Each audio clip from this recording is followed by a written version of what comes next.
Hi friends, చూడండి ఈరోజు చూడండి గాలి చూడండి, మా తులసి మొక్క చూడండి ఎలా వెళ్ళిపోతుందో గాలికి.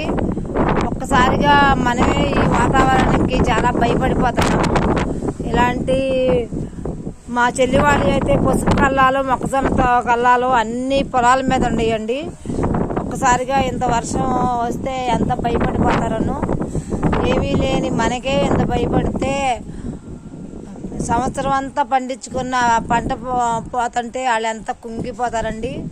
ఇలా ఎన్నోసార్లు ఎన్నో గాలికి, తుఫాన్లకి, వరదలకి పోయి ఎన్నో బాధలు పడుతున్నారండి.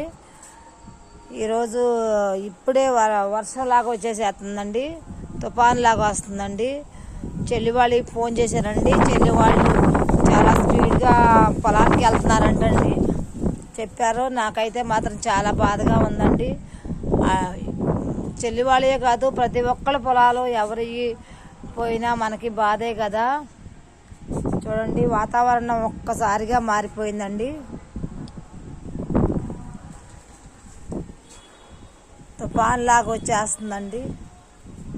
చూడండి ఇగోండి మా చెట్టు చూడండి ఎలా ఎలా వెళ్తుందో చూడండి, గాలి తుఫాన్ లాగా. చాలా భయంగా ఉందండి ఈ వాతావరణం చూస్తుంటే. చాలామంది కల్లాలు, పసుపు కల్లాలు అవన్నీ చాలా కల్లాల మీదే ఉంటాయి కదా, అవన్నీ తడిసిపోతే చాలా కష్టం కదా.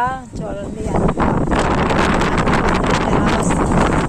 ఏమీ లేని మనకే బాధగా ఉంటే కల్లాల మీద ఉన్న వాళ్ళు ఎంత బాధపడాలండి. చూడండి రైతు ఎన్ని కష్టాలు పడి అక్కడెక్కడో డబ్బులు తెచ్చి పని చేపిస్తారండి. ఒక్కసారిగా తుఫాను పోతే ఎంత బాధపడాలి. చూడండి చెల్లి వాళ్ళకు ఎప్పుడు పొలం ఏదో రకంగా ఇదవుతానే ఉంటాయి అని బాధ అండి. చూడండి మా పూల మొక్కలు ఎలా ఊగుతున్నాయో. ఈ వాతావరణం అంతా ఒక్కసారిగా భయంకరమైన వాతావరణం అయిపోయిందండి. ఓకేనా ఫ్రెండ్స్, చూడండి తుఫాన్ చూడండి ఎలా వస్తుందో.